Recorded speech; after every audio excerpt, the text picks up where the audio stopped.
Brain नहीं चेतना powerful होती है, ब्रेन तो उसका सिर्फ उपकरण है। ये फिजिकल, ये जैसे हम कहते हैं ना ये ब्रेन है हमारा, तो ये फिजिकल है, लेकिन इस फिजिकल में पावर और शक्ति देने वाला कौन? ब्रेन अपने आप काम करेगा? नहीं होगा। हाँ, तो जब आत्मा नहीं होगी तो क्या ब्रेन काम करेगा? नहीं करेगा। तो ब्रेन जो सही डिसीजन, सही विचार, सही जो भी एक्टिविटी कहाँ से करता है, उसको पावर कौन देता है? वो देता है आत्मा। तो इसलिए आत्मा के बारे में जो जानता है, जो आत्मा को जागृत करता है, तो धीरे धीरे उसका ब्रेन भी डेवलप होता है। आप कहो जी ये तो जानवर के भी होते हैं, उनको थोड़ी ज्ञान है, उनको थोड़ी पता है आत्मा है, तो भी तो उनका ब्रेन विकास तो होता है।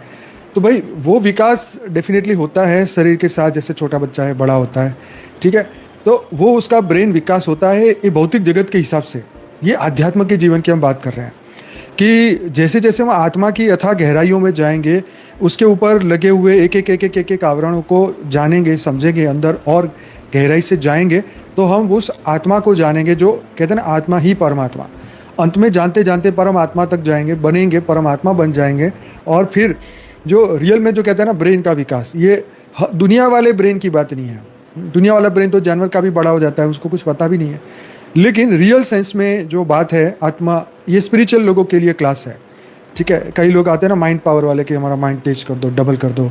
हमारे बच्चों के 95% 99% क्यों नहीं आते, पड़ोसी के क्यों आते हैं? तो हमें इस तरीके का ब्रेन विकास करना है। ब्रेन की असली शक्ति तब प्रकट होती है जब आत्मा शुद्ध होकर परम चेतना से जुड़ती है। यही है संपूर्ण अध्यात्म का निचोड़। हम योग में जाते हैं, परमात्मा से जुड़ते हैं, आत्मा से परमात्मा का कनेक्शन होता है, आत्मा पावरफुल होती जाती है। हम बुद्धि से धीरे धीरे धीरे धीरे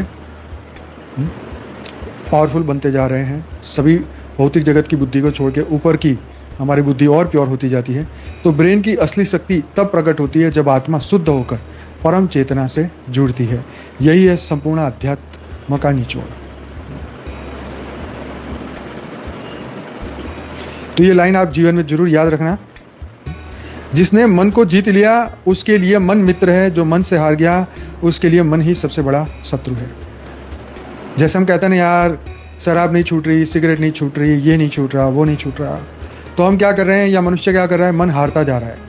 मन के सामने शरीर, आत्मा हारती जा रही है। क्योंकि आत्मा को तो जानते नहीं, स्वरूप को तो जानते नहीं, तो मन बार बार वासनाओं को प्रकट करेगा। और हम आत्मा में बुद्धि ना लगा के बुद्धि मन में लग जाएगी तो दुखी कौन होएगा? बुद्धि से दुखी हो गए ना। तो मन प्रकट करता रहेगा वासनाओं को और बुद्धि उसी में लिप्त होती रहेगी, इच्छा पूरी होगी नहीं। और फिर कहो जी समय बड़ा बलवान, मन बड़ा बलवान, मन को कोई कंट्रोल नहीं कर सकता। मन तो वायु से भी तेज है।